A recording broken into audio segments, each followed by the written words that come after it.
Hello, BookTube. I have another miscellaneous Irish stew video for you today.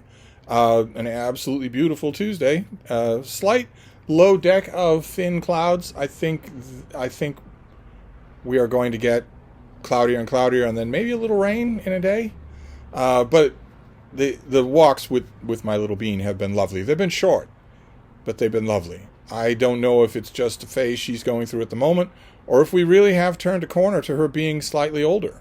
I mean, she's 8 years old. That's not anything a dog can sneeze off. So it could be that she's just not all that interested in longer walks anymore. That's certainly been the pattern for the last few days. Lovely, but not long.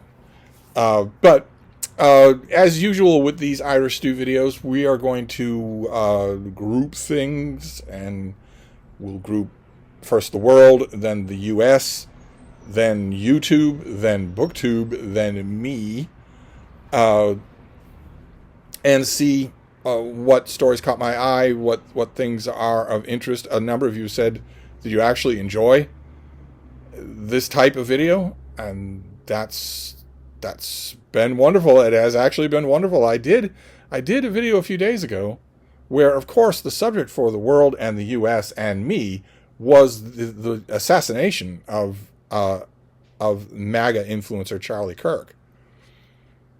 And I talked about that with as much honesty as I could experience, as much honesty as I could convey. And I was really sort of touched by a lot of the emails that I got from people saying, please don't be downhearted by some of the really negative comments on that video. Those people clearly went in angry because your video was not intemperate. It was not. I found the responses to these things to be fairly interesting, fairly good, really underscoring the fabled BookTube community aspect of doing all this that I really like. So let's go through. We'll start with the world, and the world has a 1-2 punch. I know it's tempting for me to concentrate on the fact that my country, the United States of America, has fallen to fascism. The most powerful country in the history of the world has fallen to fascism, which the outward ripples of that have only just begun. They've only just begun. But it's tempting to concentrate on that, but other things are happening in the world, of course, including the foremost war crime, the foremost crime against humanity in the history of the 21st century so far. Now, keep in mind, if we went back one century to 1925, the version of me then would be saying, well, things are really, really bad. The Boer Wars were unthinkable, with no conception of the infinitely worse things that are coming. No conception at all. In 1925, I'd be talking about World War I and the war in the trenches and maybe the Spanish flu epidemic. But I would have no idea that the Great Depression was coming, and then World War II. I would have no idea. No idea of living in an atomic world. So, with a grain of salt. But so far, anyway, for the 21st century, there isn't any contest. The Netanyahu government's genocide in Gaza is uncontested as the most stark and obvious war crime against humanity of this century so far. And that actually has two developments in the world section of this Irish Stew video. On the one hand, the Netanyahu government has announced its plans to commence a ground invasion of Gaza City, which will involve scenes of absolute horror. It will involve whole apartment buildings full of people being bombed to the ground without any warning. Oh, sorry, the warning leaflets were dropped on the wrong part of town. It will involve hospitals being leveled. It will involve schools being leveled. And we won't know about that because the Netanyahu government has issued instructions to the IDF to shoot journalists. Not just Palestinian journalists, but any journalists. The Netanyahu government doesn't want the world to see what it's doing. The world knows, but they don't want the world to see because visuals have a lot of power. So that's one side of that story, is that a ground invasion of Gaza City has begun. I can't even think about the horrors that will result in the next 5 days. And the flip side of that is that a UN committee officially announced that this is a genocide. which they certainly wouldn't have done in the months immediately succeeding October 7th. They certainly would not have done that. The word, ideas, the impression, an accurate impression of what's happening, what Israel is doing in Gaza, and now increasingly in the West Bank, has trickled out to the rest of the world, despite the fact that they are killing journalists. Despite that fact, the UN has now said, a UN committee has now said, this is a genocide. And that's pretty serious. I mean, it's not as serious as it could be. We don't live in a lawful world anymore. We live in a world where the laws are dictated by one man, a racist, sexist, fascist, lying moron, rapist, fraud from Queens. That man says what is law and what is not for the world. But in a normal world, in a world where that wasn't true, well, the UN has, there is a genocide convention. And if the UN says this is a genocide, then any country that does trade with Israel, any country that does not sever ties, any country that does not actively move to stop a genocide, that is also illegal. Against in the Genocide Convention, it is illegal if you don't act. You are enjoined not just not to further, but to act to stop. So who knows? Nothing will come of that. But that is pretty stark. That means that in the eyes of whatever passes for international law, Israel is now codified as a rogue state, a killer rogue state. But anyway, that was on my mind from the world news, is not only that the genocide is ramping up, but that it is now a genocide. The UN itself is calling it that. Then we can move to the U.S., and the two stories that struck my mind for the U.S. are both sad. Unfortunately, I'd like to give you happy news. We'll end with happy news, because we'll talk about BookTube, which is always happy. But story number one for the U.S. news is something that is being rather flippantly termed Farmageddon.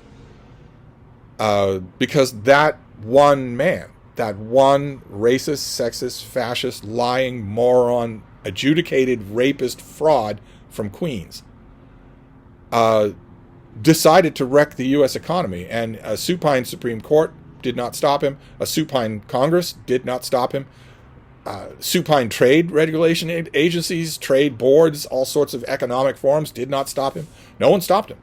So he has wrecked the U.S. economy with tariffs, which he thinks means that other countries pay us extra money.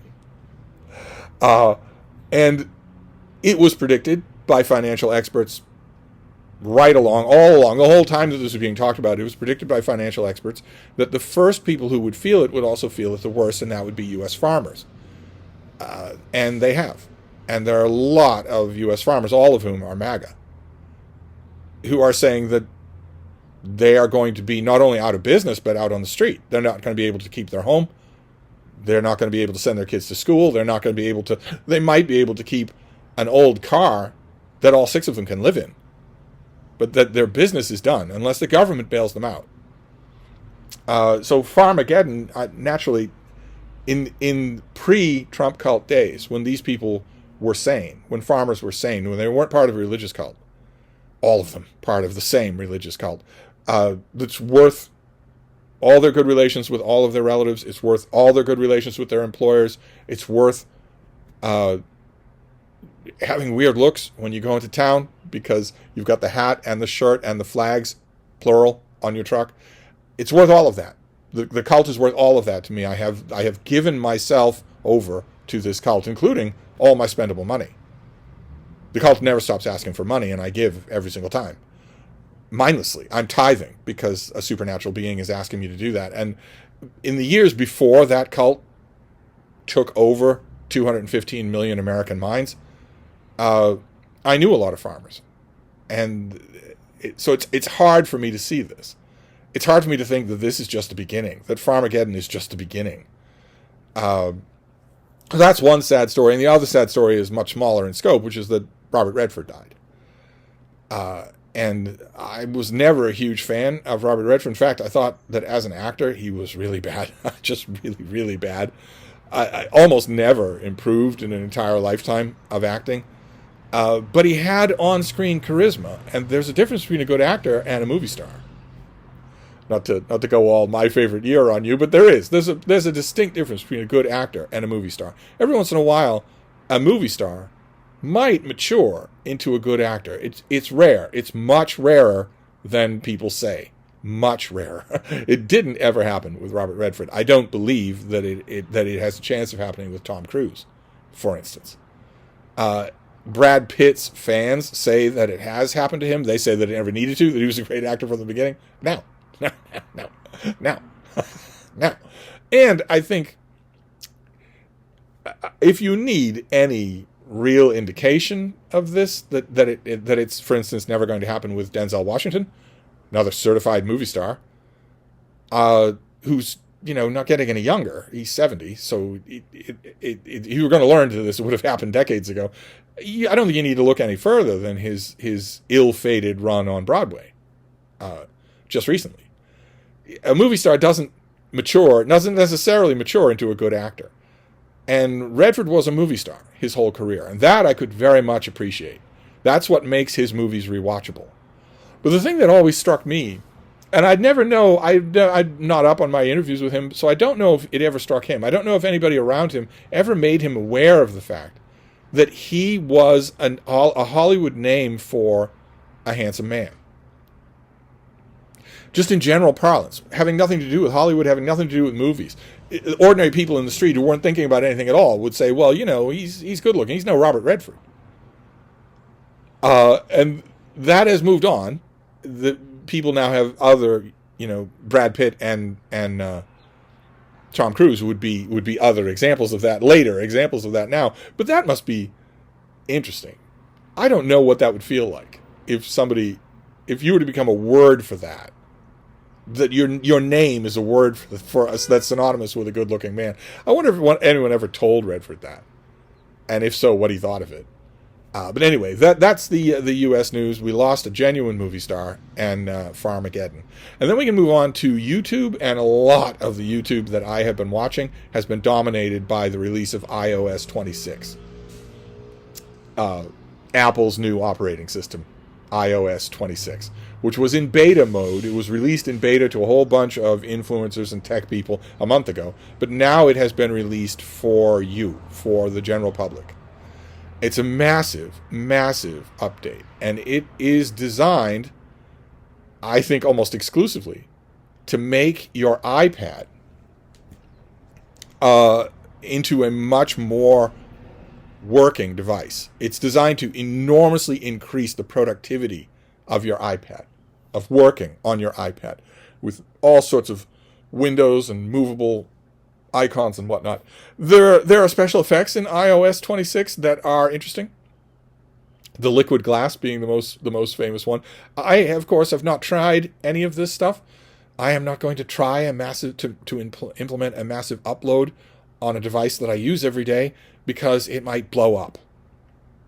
In fact, considering what bad luck I have with that kind of thing, I'd be willing to bet that if I myself tried unaided to add iOS 26 to this device, I would worsen Farmageddon somehow.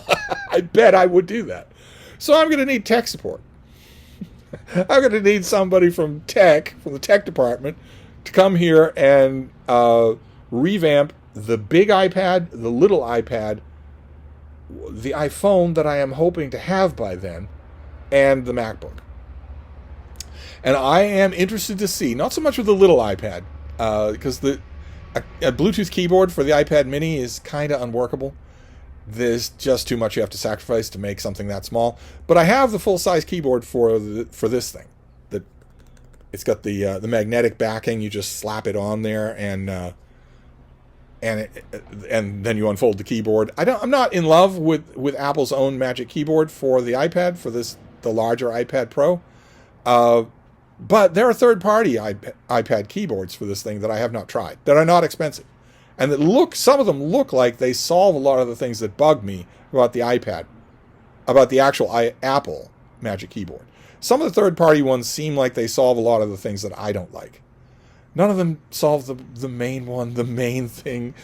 Once upon a time, there was a smart folio keyboard case for the older iPad that had cloth-covered keys. Oh, it was heaven.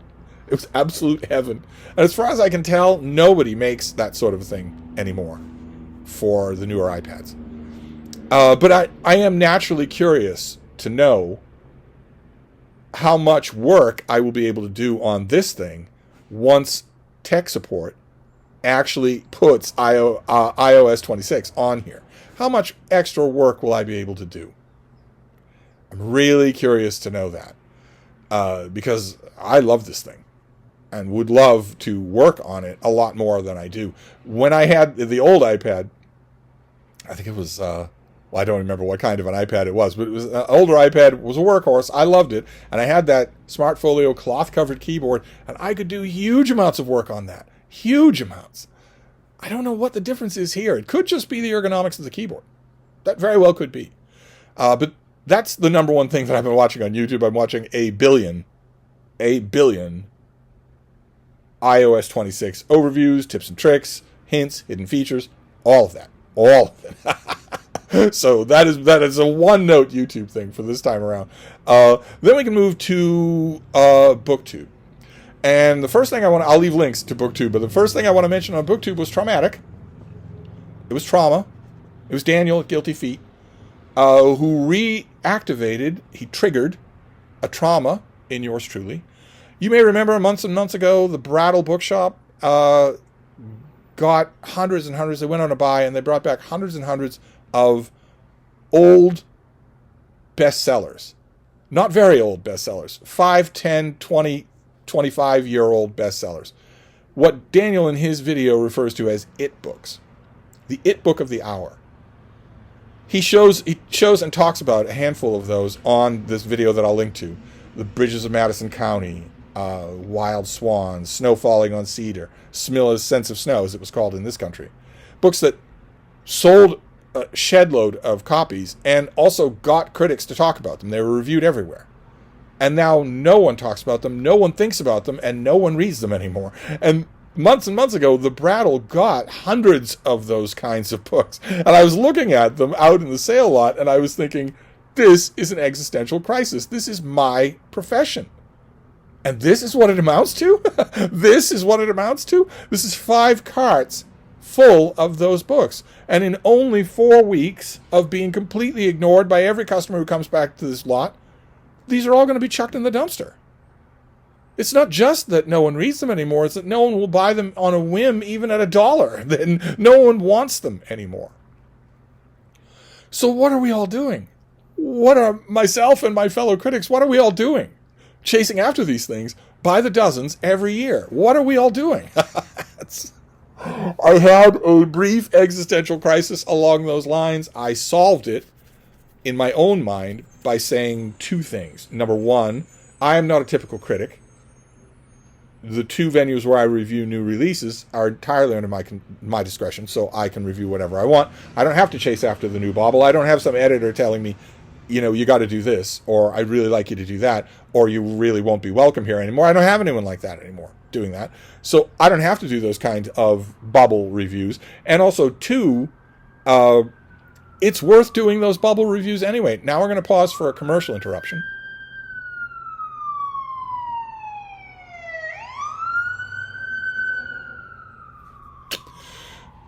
Sorry, I know some of you have paid extra to YouTube for YouTube ad blocker, but nothing can block our commercial interruptions.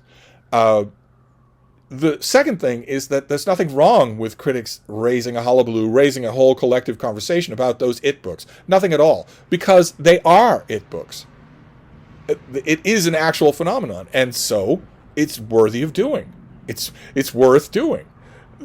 If something is an it book, well, your readers out there, the few readers who want to read book reviews, are going to be interested in what you have to say about it, because it's an it book. Nevertheless, I solved my existential crisis right there in the sale lot. I solved it. And I thought that it had gone away, and Daniel has revived it. Because this is not the first video that he's done on former faded it books. So it's got me thinking all over again. Oh my God, what is this? What is this existential crisis? How important is it? So there's that. I'll leave a link to that. And then what else have we got for BookTube? Well, extended BookTube would be Life on Books. There was Tony at Life on Books did a video whose title was "How I Read 5x more books than everyone else." How I read 5x more books than everyone else. So of course I was interested. A title like that, of course I was interested, and I smiled throughout the whole video. It's just possible that he doesn't read 5 times more books than everyone else. That's just theoretically possible. But the thing I wanted to mention about that video, and I'll leave a link to it down below because it's well worth your... Okay, 2 regular features. We have a commercial interruption and we have free to yoga. I guess in every video you can hop over there as you are. All right, so we can get rid of the light of heaven here. I'll leave a link to his video because whether or not his numbers are correct, whether or not his numbers are correct, his advice about how to read more is wonderful. Just wonderful. Well worth your time to think about. Except maybe his first piece of advice, which is don't have kids. I mean, some of you are already committed. Don't say I didn't warn you, but nevertheless, well worth listening to the advice about reading. Because whether or not his title of his video is explicitly correct, he does do a lot of reading, and you might want to know why in a busy life. So there you go. Oh,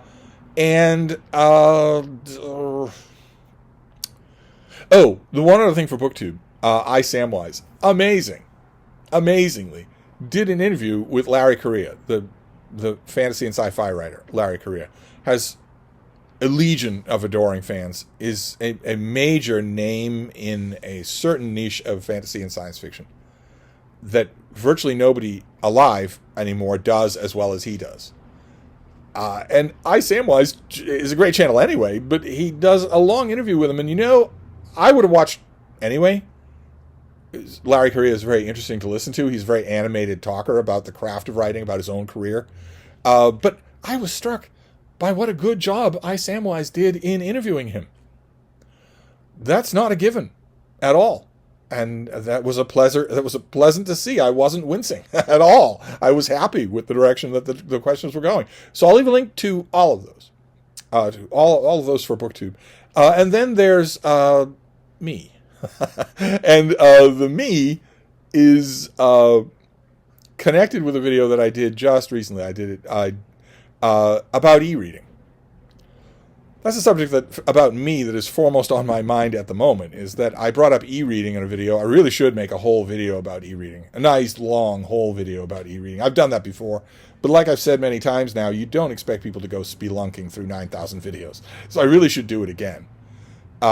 It sparked a huge number of comments on the video and a huge number of emails for people telling me, here's what I think of e-reading, here's how much e-reading I do, here's what e-reading I don't do, here's what I like or don't like about it. Just incredible. Just absolutely incredible. I loved it. It's still going on. And I loved it. So,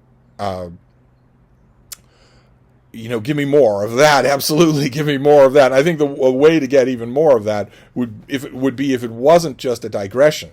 My discussion of ebooks was a digression in a longer video. What if I did just a video on e-reading? It's been a while since I did one, and I have a million things to say about it. So maybe I will do that.